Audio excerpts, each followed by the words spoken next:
from Lakewood, Washington. You didn't do the echo. Can you make it do the echo? I don't know how, dude. I'm new. This is new. Yeah, I get that. That's cool. Let's go! All right, dude. You ready, Jake? Let's do it, dude. All right. Well, podcast people. So this is my first podcast. They say it takes 10,000 hours to become a master of something. So just bear with me for the next 10,000 hours. Oh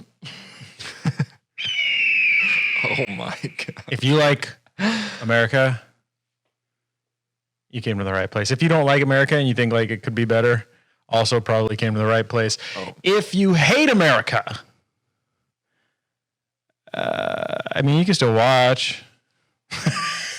I did. But maybe not the right place.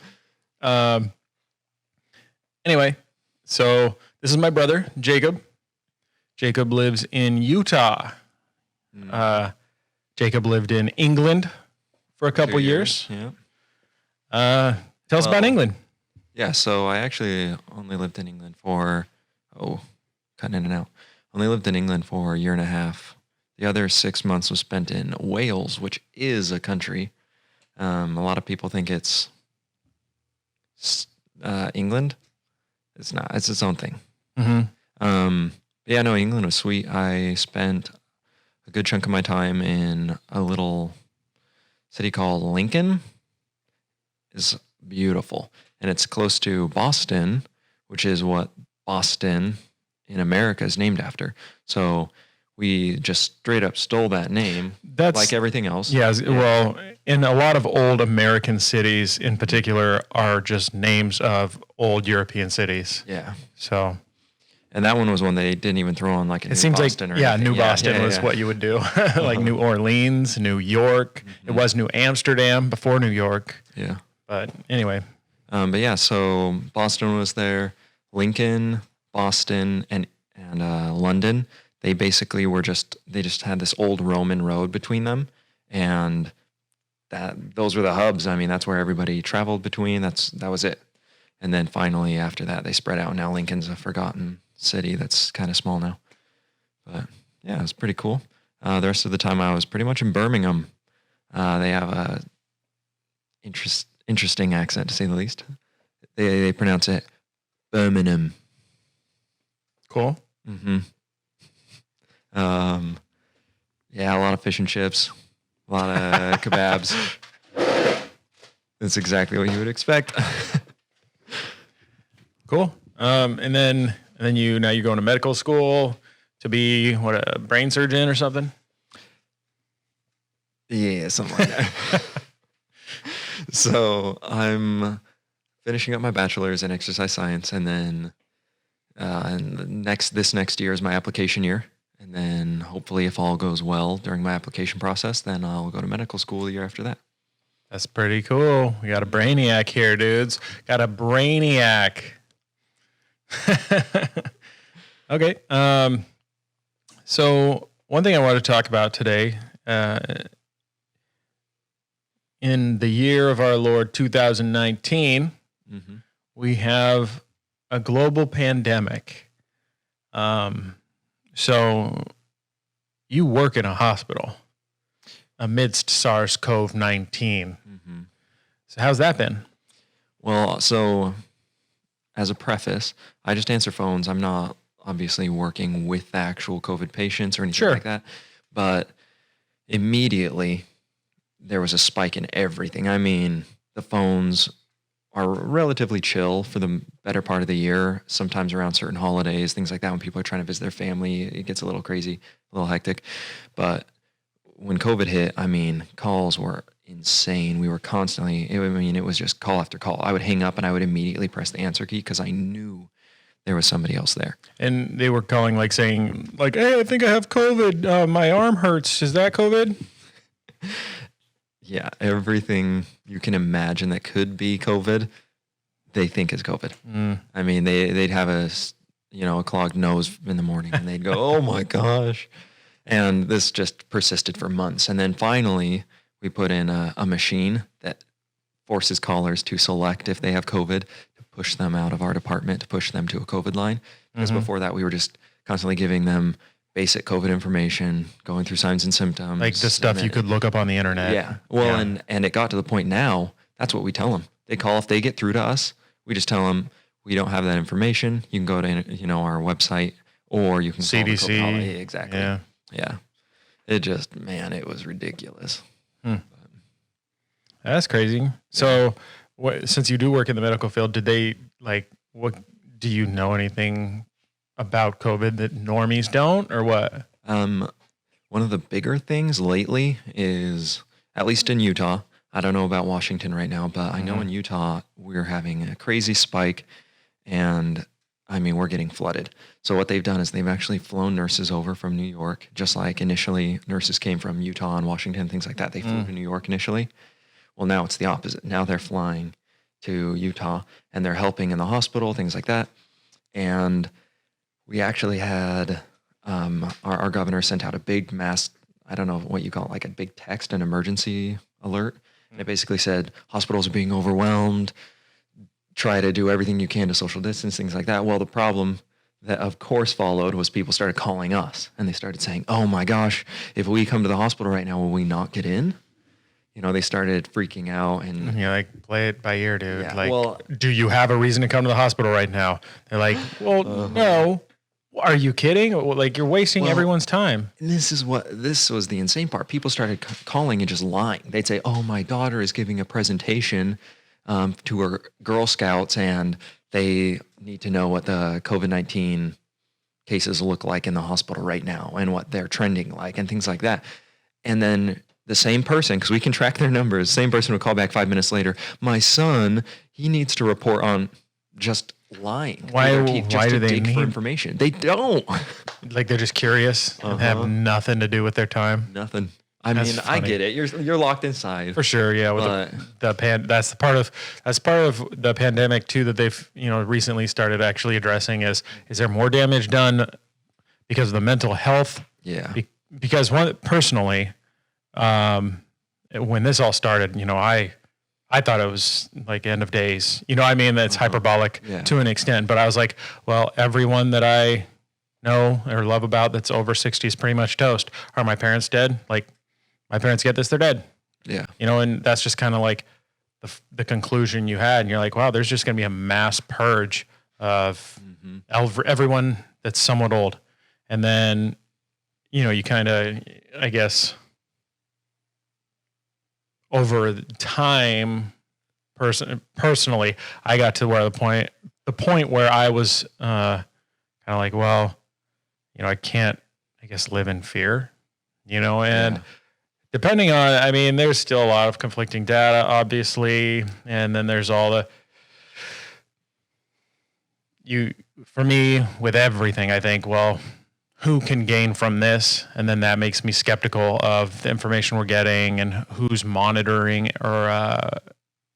monitoring. Who's monitoring what information we are allowed to, consume. So, that's an interesting point. That's actually where I was kind of headed with this. Okay. So something the hospital actually sent out to all of the employees. They said, look, don't give out information because everybody's calling and they're trying to dig, and we just don't want to give that information because it can cause panic. And meanwhile, aren't you causing panic by giving no information? Well, yeah, and it is. And what has been happening is they're sending out the percentage of cases in the area and things like that, and then they're also telling us what the capacity looks like in the hospital. And so they told us the ICU is at 83% capacity, and the 6th floor, the COVID floor, was at some other 70 to 80% capacity. And meanwhile, you're like, oh, that's not terrible. That's more than you would expect, but it's not terrible. And then you consider how many layoffs there's been in the hospital. Yeah. You consider how many people have been fired and let go for various reasons related to COVID and money, and they just can't afford to have that quantity of staff anymore. Well, Donovan was furloughed. Donovan, he? Works in a hospital. That's our uncle.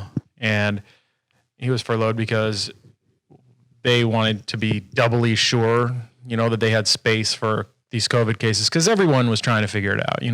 We were like, when's it coming? Is it almost here? When are we going to get this, massive spike?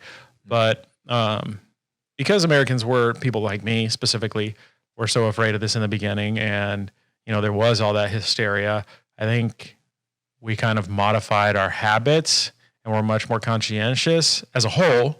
Some people, I know a lot of people that are like, if I die, I die, and that's your way. It's America. It's your choice to live like that. Yeah. But at the same time, I may not prescribe to that. I'm not actively going out of my way to die. But at the same time, I personally did suffer, from the psychological damage of, that. Like it was at least 2 solid months where like every day I was like, what's the point? We're all just going to die. You know what I mean? It was, it got deep in my head, and then, due to other people being very laissez-faire about it, I kind of it's out of my control. Yeah. And I guess that's part of why a lot of people are on the side of the government lockdowns and, all of that is because they are afraid of it like I was and they want it to stop. Oh, we got to save it. We got to stop, but then there's a whole nother conversation about personal liberty in America. Like, it's not as safe. Yeah. And like you said, to be free, it's detrimental to your mental health. I mean, you want to interact with people. Humans are meant to interact with others. That's how we survived back in the day. And so having this removed interaction it's horrible. I mean, suicide's all-time high. Yeah. Just over the Thanksgiving holidays, I was having a conversation with somebody who 3 kids on their street tried to commit suicide. And that's just been since the COVID pandemic. I mean, it's just outrageous how many people are suffering from the lockdowns, not from COVID-19 necessarily, from the lockdowns. And a lot of old people, well, that's generalizing. A lot of old folks' homes have reported that their residents would prefer to go out, seeing their family and living with that excitement that family brings and, rather than just being alone for the last few months of their lives. Because they're going out anyway. Yeah. I was talking to my roommates about one of my roommates about that, the isolation. I was like, if I didn't have my roommates, I would be lonely, messed up in the head right now, because I'm not the most social, but when I want to be social, like at least personally, a couple times a month, I'm like, hey, I want to go out and hang out, Yeah. But when that is removed and it's not an option, it's even worse than when it's like, oh, I don't feel like hanging out. But then it's like, not only do I not feel like it, but I can't even if I do. That's when you're like, and it starts frying your brain, and then you feel claustrophobic almost. You're just like, oh my gosh, it's just me. It's just me. Mm-hmm. And that's how a ton of my friends have mirrored that same thought. They've said, normally I'm more or less introverted and I don't think of myself as, outrageously expressive or, social. And since this, now they're like, maybe I am more than I thought. Maybe I do want to spend time with people rather than just sit in my room crazy. After 9+ months of doing this, it's getting through to everybody. Doesn't matter how introverted you are. It's not fun. Well, it's as humans, as you alluded to, it's part of how we've lived, how we've survived. We need other people, need. Yeah. It's making everyone crazy. Like I said, myself included. I've just, the last month and a half, I've started kind of feeling better. So it was almost, first 2 months were real rough for me. Yeah. And then, I kind of adapted-ish. I kind of found ways to avoid thinking too much about it.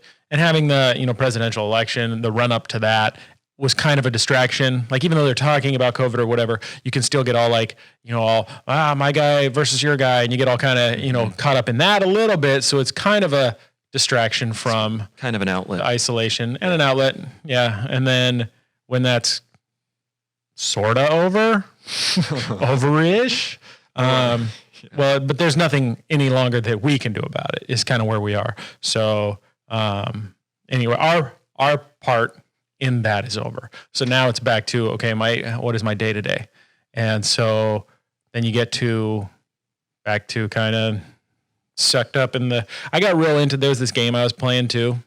I don't know if you've experienced this, but there was this stupid game on my freaking phone that I've been sucked into for the last couple years, but it was more of a passive game that I was playing.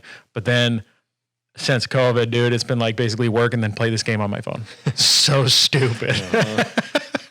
Well, and the stupidest part is, like you said, it's a phone game. It's a mobile game. That's something that is, while you're waiting at the doctor's office, you pop it up for a second. But now it's like... It's like, wake up. Oh, check my game. Because they have those timers. That's another thing they do with those games. Side story. But in those games, since they have that little dopamine bump that you get, it's just like your social media. You get the ding or getting a text ding. It's like the same thing. You open your phone. Oh, the cooldown's over. I can recharge that and grab one of these. All of them have the cooldown. They have to. It's how they've figured out how to hook us. Yep. So, and it's like basically I was going on a binge, for a few months is really what it was, because they're, like I said, getting that dopamine bump. I'm like, okay, give me more. And for me, I was like, oh, this is awesome. I wasn't thinking too much about it. Like, oh, I'm just enjoying my quarantine, my isolation. Q-teen, dude. And now the school's back. It's like, well, shoot, now I want to play this game. And I've gotten used to being able to play it any and everywhere. And now I'm like, oh man, I just want to play this game and I can't. Yeah. And with my game a month ago, I got, I'm 1 month sober. So, a month ago I got to a point where in this game, and this is like how stupid it is, but I got to a point where, I was in a guild, in this game. I think they're alliances, and I'm playing this game, and you have to get X points a week, blah blah blah. And so I was barely getting there, and because I had all this, I decided to start a podcast, and buy cameras and all these mics and all this and that. It was about a month and a half ago that I started kind of figuring all this out, deciding I wanted to do this and deep diving on research, figuring out the right mic to get, then moving on to figuring out which light setup to get, then moving on to which, by the way, it's going to get better than this. Just the beginning. Yeah, I've got plans, but anyway, yeah. So when all that started and I started buying all this stuff up and everything, that was kind of when I started separating from the game. But if I didn't decide I was going to start a podcast, because I went to film school and I paid all this money to learn how to do stuff. And then now I'm not doing anything at all with it. And so I kind of was like, bro, I got to do something. Yeah. And I was like, with quarantine, what can I do? I was like, perfect. I mean, this is the route to go.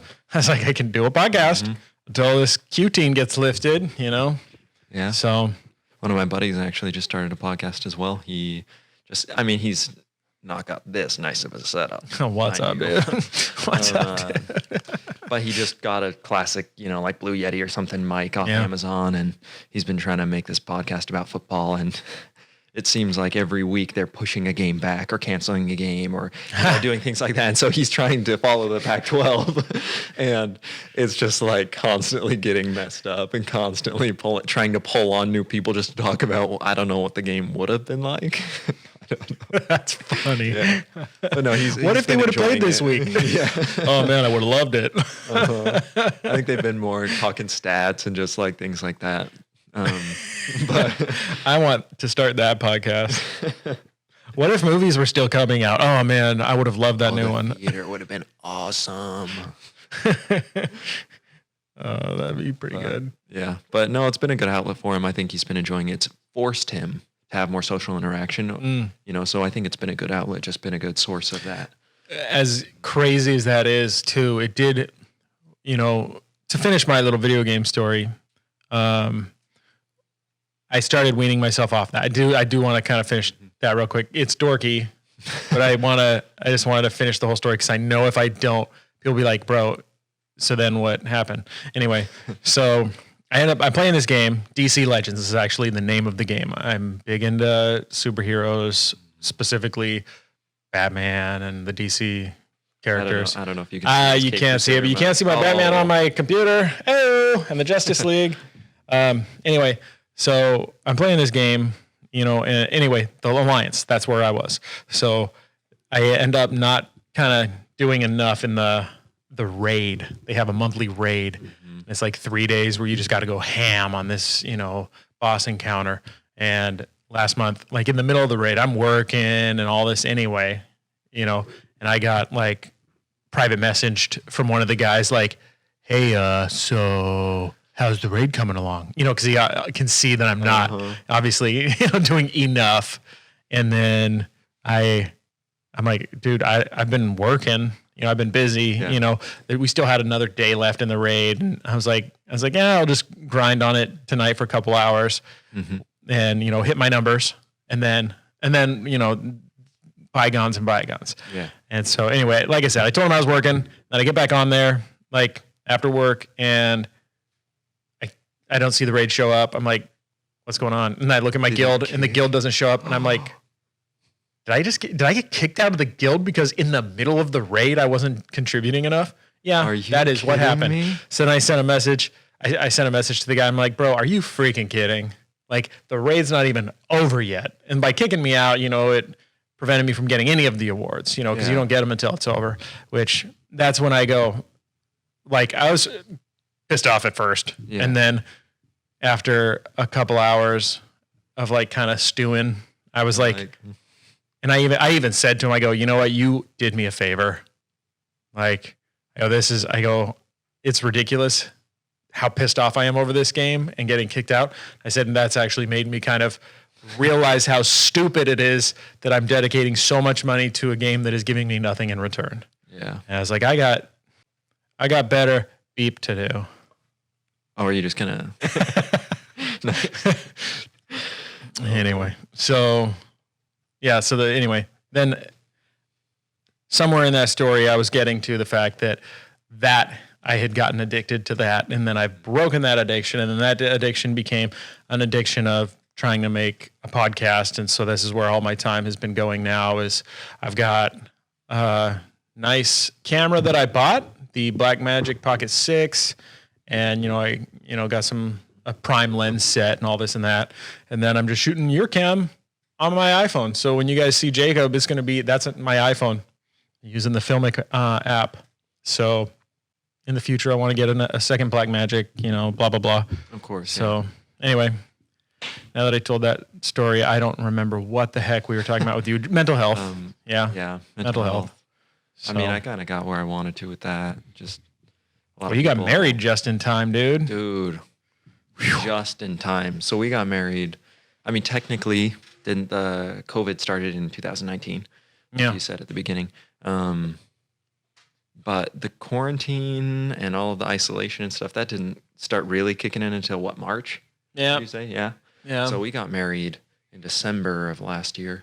So we barely had an open venue. We barely had all that stuff that was still possible. Yeah, last hurrah. Well, yeah, and then my wife's sister, she actually had everything messed up for her wedding because she got married like 6 months after. Well, she was supposed to get married just like 4 months after us, and she ended up getting married closer to 6 or 8 months after us. I can't remember exactly.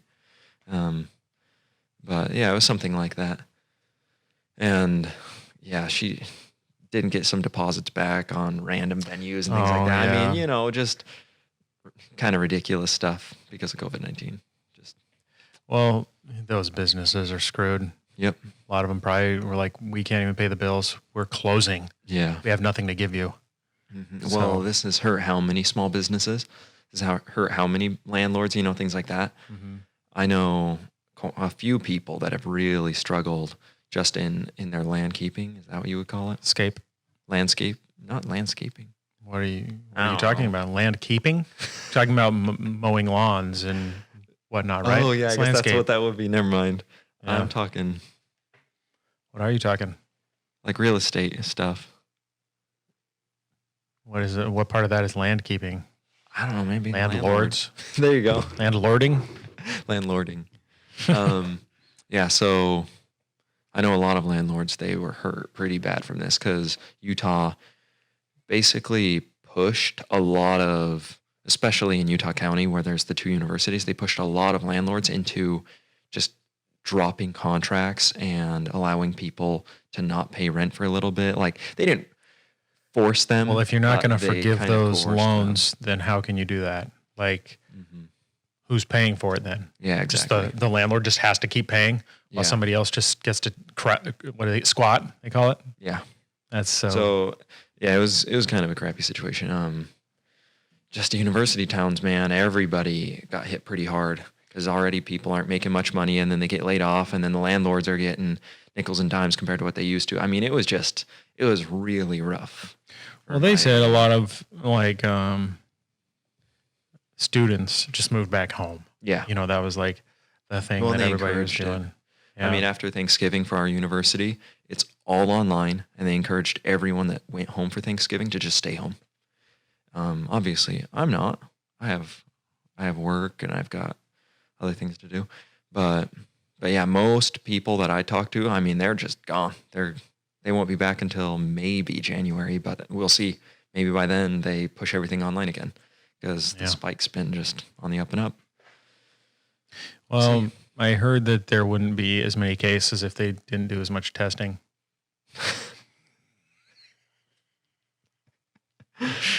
I mean, so that's cool. You're not wrong. Oh, if they just stop it, we could get over this. Apparently, they can do flu tests. I didn't know that was a thing. But since COVID-19, people have been doing flu tests as well. Like they've called, can I just get it tested for the flu as well? So that's been an interesting. So then if you have the flu, then what? Well, then you can, I mean, there are certain drugs and things that you can take, but you can only take them if the flu is still developing in your system. I don't understand it exactly. But that's what they've said. That's kind of like what was the name of that thing? We probably shouldn't say it or we'll get in trouble anyway. But that thing that in the early stages, Trump was like, "Oh, this stuff's really good for it," and all the media was like, "No, it's not." And then it turns out might be, but it became politicized somehow. Yeah. Well, anyway, so then, like I said, how the freak people hated Donald Trump so much to politicize a potential cure was insane. Well, and he even got a group of frontline doctors, right? They came from all across the United States to meet up for this big conference. But wasn't one of them that witch doctor lady? And then that's why everybody was like, wait a minute. Oh, is that what happened? I don't know that. I think so. I mean, who knows? Because like everybody, like if you don't espouse the same thing that I think you should, then I'm going to demonize you. That's what people one do. Weird witch doctor compared to the 12 or however many doctors they had. They're like, is that enough to just shut down? I say witch doctor, but I remember it being, she got up there and she had a strong accent. So she, so anyway, I remember them then saying, like, they started digging up into her past, and I guess she's religious, and whatever her religion is, I believe it was a form of Christianity, but she was talking about, she believed, like something about when you get sick, it had something to do with demons, and people were like, skirt, like, and then that became the talking point instead of this news conference, instead of whatever she was talking about was like, yeah, but this lady thinks demons give you a headache. Oh my. And so, so that's kind of how it all spun out. And so then then you get to a point where, well, really, you can't trust anybody anyway. Mm-hmm. But even more so, it was kind of like the curtain being pulled back even further. It's like, okay, so I can't trust the witch doctor, but I also can't trust you because you're just talking about that she's a witch doctor. So it's like, That's true, yeah. Can't trust either one of you. So, like, talk about what she's... Yeah. It's like, let's talk about what she's talking about, though, like, or else what are we doing? So... Ridiculous. Tis. And I didn't want to get political on this podcast. Not trying to alienate a bunch of people. Sorry if any of that is offensive to you. I don't see how it would be, but People be sensitive. People be in they feels. People be tripping. Isn't that what the kids are saying? That's what I kids are saying. think one kid might say that. But anyway, so well, Jake, I don't know. Is there anything else you want to chat about? And I think we kind of touched a lot of it. I thought you were going to talk about that Russian K something or another. Oh, MK Ultra? That's the one. Yeah. You and like everybody I know has been talking about it. I mean, it's been like. Yeah. Well, I had the intention of doing a deep dive into MK Ultra. That's actually part of why I wanted to start this podcast. Excuse me, Five Guys. Sorry, not sorry. But anyway, I largely started this podcast because I wanted to kind of talk about a lot of these conspiracy theories that fascinate me. I don't necessarily believe they're true. I just think it's fun to me. It's fun to entertain that they could be. And 100% I believe in conspiracies because I'm not an idiot. Like, you know what I mean? Like you can't, if you don't believe that the people in power are doing shady things to control us, then you're crazy. So I'm not crazy. You're crazy. I mean, but I'm crazy. Yeah.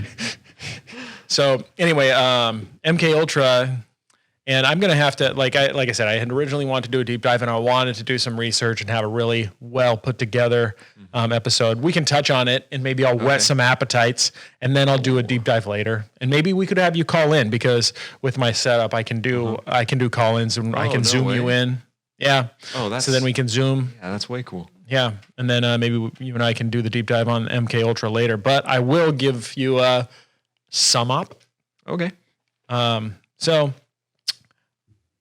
MK Ultra is a mind control program done by the CIA. The movie Stranger Things is based partly on some of the research from MK Ultra. Also, Project Montauk. So which aspect of the show, like?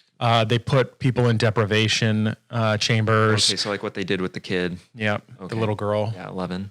Yeah, I mean, as far as it opening a rift into an alternate reality, that did happen. Oh, okay. As far as there being a monster in the Upside Down, based on reality. But the mind control stuff. Deprivation chamber. Come on, let's get real. So anyway, this the scientist, I was thinking of 11. The scientist had a team of people, and this is loose because it's been a while since I was reading up on it. Didn't get to do my research again. I'll do a deep dive on it. Hopefully next week. Hopefully we can do this next week. I'll do a deep dive and maybe you can call in. Anyway, I'm saying a lot of us, sorry. But in MK Ultra, they did these deprivation. There was a lot of substance testing this was 50s and 60s, I think is when it started. CIA didn't start until the 60s, well, I that's think. still when there was like substances in everything.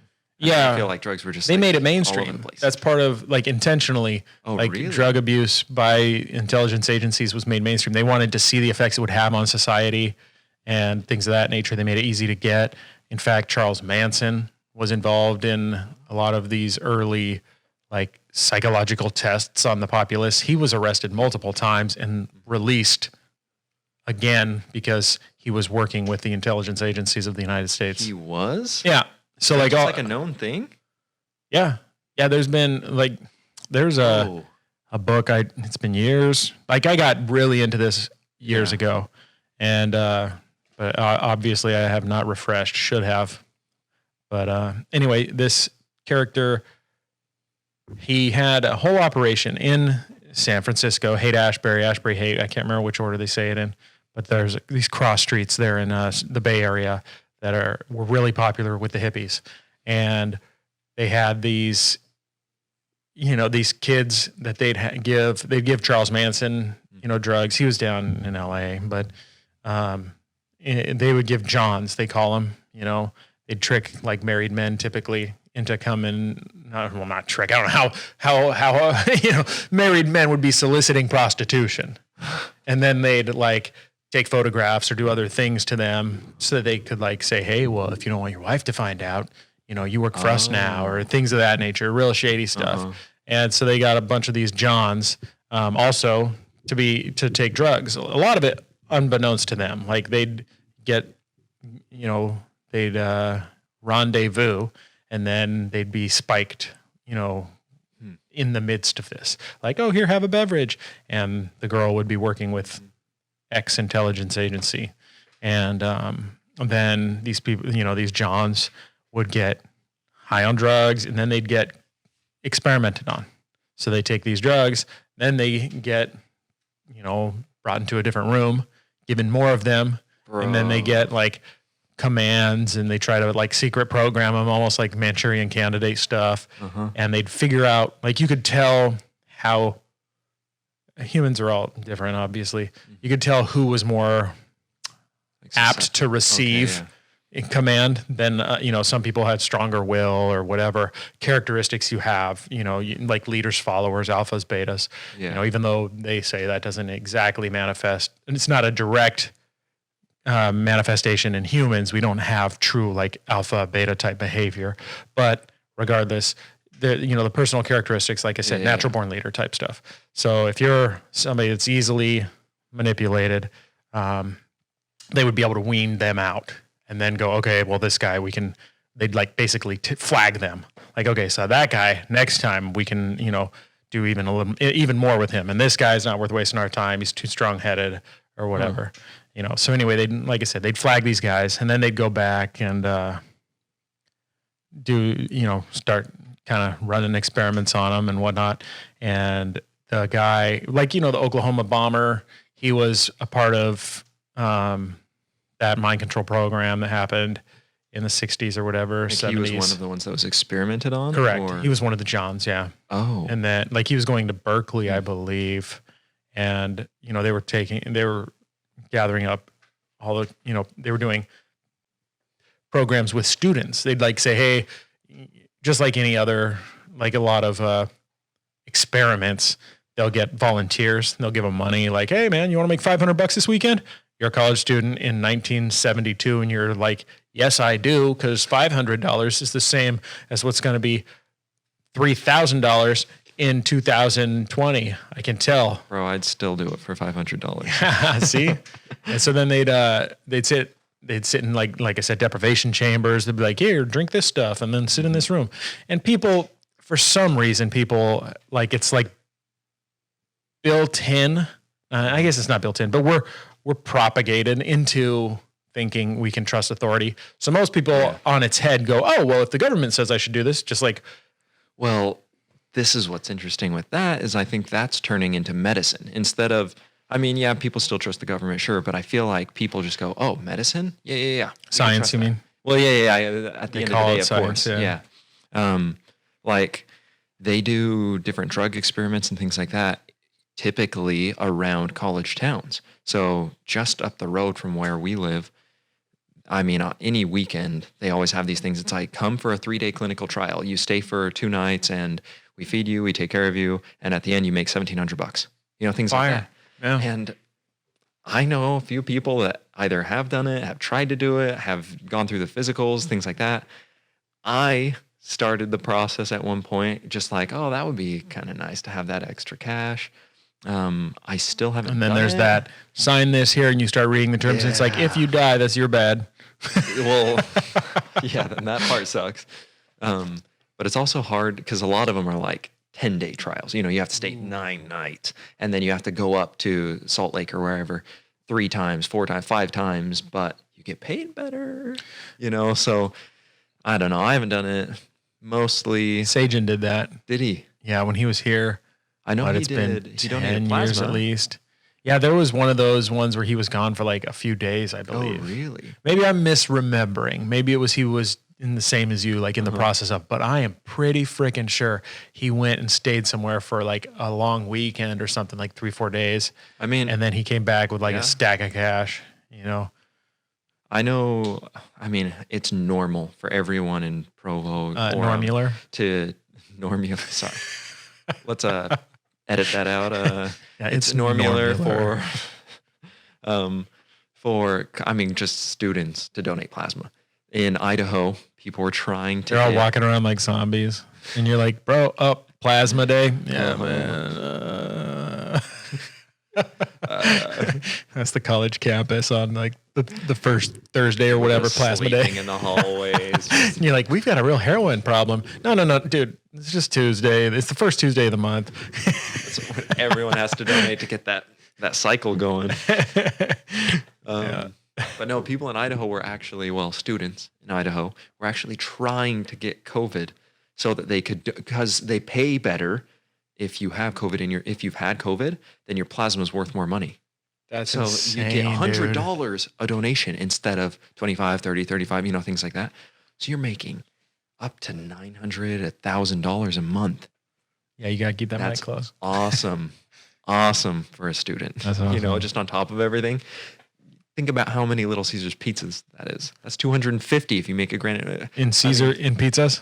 That's 250 in Caesar. 200, sorry. LCPs? LCP. Have you fire like a new way of a new way of communicating your money?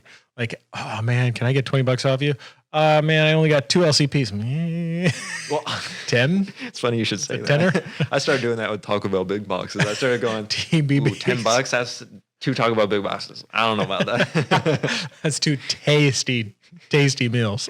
It became very normular between me and my friends to just say big boxes. That's pretty funny. Hey man, can I get like 27 big boxes? They're like, what the? Red stew.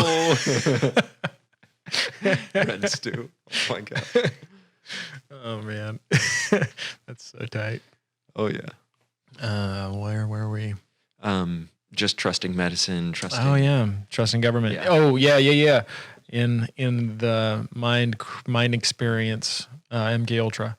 So yeah, so that's what happened with a lot of those students. And then you had that dude, Oklahoma bomber. He was one of them that they experimented on. And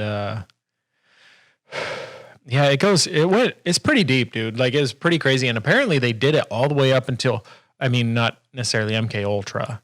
Because MK Ultra was where they started, like I was saying, doing the deprivation. The government was trying to see if they could open interdimensional portals, and they've been doing. And what I remember of my research is they figured out ways to do some stuff, like whether it was interdimensional travel or what it was. They had like that gate in Stranger Things that they had made. There was something like that they made that people would disappear into. That's what I remember reading. I'll have to go back through. So that show, they literally took the whole MK experiment. That's why I brought it up. Yeah, they just took it and put a little sci-fi spin on it and said, the underground. But there were dudes, upside down. People, upside down. There were people that went into these gates and then would come back like with fantastic like tales. And so like they were just doing drugs. Could have been. And the gate could have been, because this is based on their, whistleblower type, the people who did it. So it could be what they believe they did or what they believe they saw based on the drugs that were in their system. So it sounds almost like the whole alien. I mean, they come down, capture you, probe you, things like that. It almost sounds like people into this portal would have almost like alien-like experiences. Yeah. Is that? I mean, what were their experiences like? Were they seeing weird things? Were they just? Again, this is what sucks about the fact that I didn't refresh before we did this, which is why I was kind of not, prepared for the deep dive on it. Like I said, we'll do the full experience next week. Okay. But yeah, it was all kind of like, this is the layman's version of it. I could be way off on some of this stuff. It's probably tainted by television. There's things that I think were in it that are probably a movie that was similar. That, like I said, is over the years kind of gotten in my head, but it is fascinating. And I do remember while reading about it, and I, watched some documentaries and stuff, I do remember being like, whoa, that stuff really happened. And there are so many other crazy conspiracy, not just theories, but real conspiracies. Yeah. Like Operation Northwood, when the United States government was going to fill a plane full of cadavers. This is one, it's been a while since I refreshed either, but from what I recall, so during the Cuban Missile Crisis, a lot of the generals were trying to get troops in Cuba. They're like, time to take Cuba. Because America just wanted to take Cuba anyway, because why not have another island? Like, why not have Hawaii East Coast? So, they were like, basically, yeah. Yeah. And, Cuba was they were being a dick anyway. So they were like, you know what? Let's just take Cuba, dude. And JFK was like, well, what do you mean? We can't just go to Cuba. And they're like, what if Cuba shot down one of our civilian airlines? And they're like, what do you mean? And then Operation Northwood spells that whole thing out. Is they were going to, I can't remember if they were just going to fill it with cadavers. Well, in a plane, crash a plane full of people. I can't remember if they were going to just shoot down an American plane, like somebody that's flying from, wherever to wherever, and they just go boom, and they go, oh, it was Cuba. Kind of like what got us into Vietnam. LBJ said, oh, we were being fired at, so we have to go. That LeBron James? Yes, LeBron James. Okay. The king himself. I mean, he is freaking old, but not quite that old. But anyway, King James said, yeah, they're shooting at us. So then that's, and later on, like LBJ had said something along the lines of, somebody asked him, like, so were they, how'd that all go down? He's like, who knows if they were really shooting at us? They wanted to be at war because war is good for business. So the military industrial complex Ron Paul always talks about. Something similar, I heard the other day, something similar happened with, why can't I think of what it's called? I don't know. Pearl Harbor. Oh my gosh. With Pearl Harbor, I heard the president knew what was going on. We're just like going off memory, just riffing on history. Yeah, and then this one guy, all of this you can look up and immediately refute. But that's not the point. That's not the point. No, it's not the point. Interesting. Having a random version, this is what I do. 2.0 version. When I listen to people like on podcasts or whatever, and they're talking about stuff that they don't know what they're talking about, and I do know, I'm like, all you guys had to do is freaking look it up. And now I'm that podcast. Wikipedia is more accurate than us right now. That's okay. Yeah. But apparently the president knew about the bombing, but he wanted to get involved in all of World War II and everything like the that. theory so with 9/11. Like, let it happen. Yeah. Then they, instead of telling the troops and telling them, oh, keep those boats clear, keep that area clear, things like that, he just let it happen so that they could fly over and go bam, bam, bam, bam. Because if you fly over and go bam, bam, bam, now the outraged American people will let you go to war. Yeah, of course. Yeah. And, well, this is something that I guess kind of ties it all together. This is the ribbon on top. They say follow the money, and just like you were saying with the Cuba thing, I can't remember. Cuban Missile Crisis in the 60s. Yeah, but you called it Operation Northwood Operation was Northwood, a means to end the Cuban Missile Crisis by getting involved. Oh, because it was, it was the Cold War. So the Soviets were, the Cuban Missile Crisis is the Soviets wanted to put missiles in Cuba so that they could attack America at any point. If America just in case didn't play their cards right, it was the Cold War. So we were both, just walking up to the line like that. If you've ever seen that that little short video of the dogs, they're barking and then the gate opens. Literally what I was just thinking of. That was us in Russia for like 30 years. We're both going up to the gate, and then like when it opens, and in the 80s we go, okay, cool. Like we don't want a war, but we need a bad guy. At the same time, the countries. It's actually companies is about it as might as well. To be fair. The countries made money anyway. I mean, they still produced weapons. They still flew to the moon. They still did all these things that pulled in all this money, and they just put it under the guise of we might get in a war. Who knows? Gotta be ready. Kind of choose your own adventure, you know? And it just, made them the money. That's what mattered. And that's kind of the same thing that's still going on today. It's COVID-19. Follow the money. Who's allegedly money from it. Yeah. Could be. Who knows? Yeah. Not us. Not us idiots in a garage podcasting. True. But go for it. No, it's your show. It's your show. Barely. This is only hour 1. So 9,999, and I'm gonna be a master. A master caster. Why do you sound like you were eating some gumbo over there? It's like I've got a mouthful of molasses. Oh, you know, some molasses. Savannah. Savannah. Isn't that what Nard Dog says? Yeah. There's been a murder in Savannah. There's been a murder. Man, sorry. But anyway, yeah, Cuban Missile Crisis, blah, blah, blah. That's a whole proven conspiracy. We know that was proposed. Like the documents have been made public. So you can see Operation Northwood. You can read over it and it's like, load a plane full of people, shoot it, blame it on Cuba, invade and conquer Cuba. That's insane. Yeah. And that's why people go, oh, maybe Bush did do 9/11. How do you follow it? There's just... I mean, how you follow it? It happened like 50 years ago. Records, military records and things like that. Things get declassified. So it was a classified proposal / document that was made to JFK. And a lot of people speculate JFK and the assassination is a whole nother conspiracy, you know, whether it was a lone gunman or not. But there were a lot of people who didn't like JFK. He was in the way. Yeah.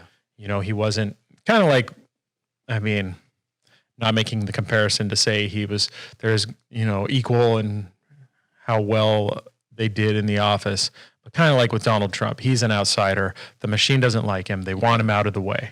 And he's not a classic politician that's going, Yeah.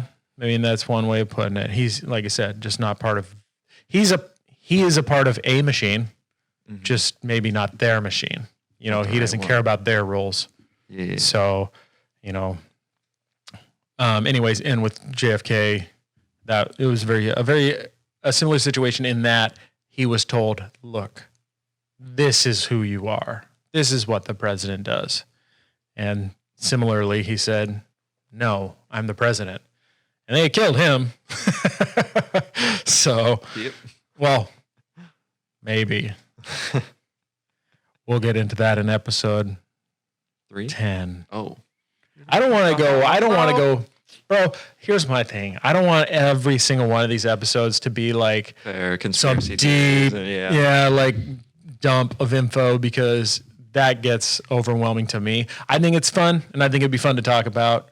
So I want to kind of sprinkle it in, like, oh, this week we're going to talk about MK Ultra, you know? Yeah. And then I can have an episode where it's more kind of like this, just visiting, talking about what's going on currently. You know, I'd like to be a little more fun, have a little more fun with these, but we're learning, you know, it's going to be a process. Yeah, it's just awkward because I feel like I should be talking, you know? No, you talk to me. Here. You talk to me. Unless you're talking to them and then you look in your camera. But I want to do like The Office, you know? Oh, do it, dude. Like, yeah. Well, if you got something to say to them, or if you just got to do it like, and then I can add in a Zoom. Oh, can you? Of course you can. Of course. I'm an editor, I just dude. didn't even think Come about on, it, dude. Bro, I'm just saying, when you walked out at the beginning, when I was practicing my intros. Come on, dude. I was giving you some fire looks at the camera. Were you giving me fire, or was it from our fireplace? Oil. Ridiculous. It's a Harry Potter callback. Oh, was it? Yeah, that's one of the spells. Ridiculous. And then, yeah. That's tight. I'm going to find that and add it to the soundboard. Ridiculous. I was thinking about that. Have you heard that? I don't know where the heck it's from, but you hear that soundbite. Sensational. Have you heard that? Yeah, I have. I have no So that's idea what I what was it doing. is. Ridiculous. Oh, That was my sensational. beautiful. Yeah. So, all right, dude. Well, clocking in close to an hour. What do you think? You want to call it a wrap? Pretty much talked about what we came to talk about. Yeah. Next week, though, we will have a follow-up episode. I will figure out how to, do this. Zoom me in, bro. Yeah, this Zoom, and then we'll do a Zoom cast like all the popular casters are doing these days. Gods to keep that 6 feet, bro. All right, I'm gonna do this cool outro music. This is the stock music that came with my fancy board. So, oh, yeah, dude. Oh, wait, I'm playing this, and then check this out.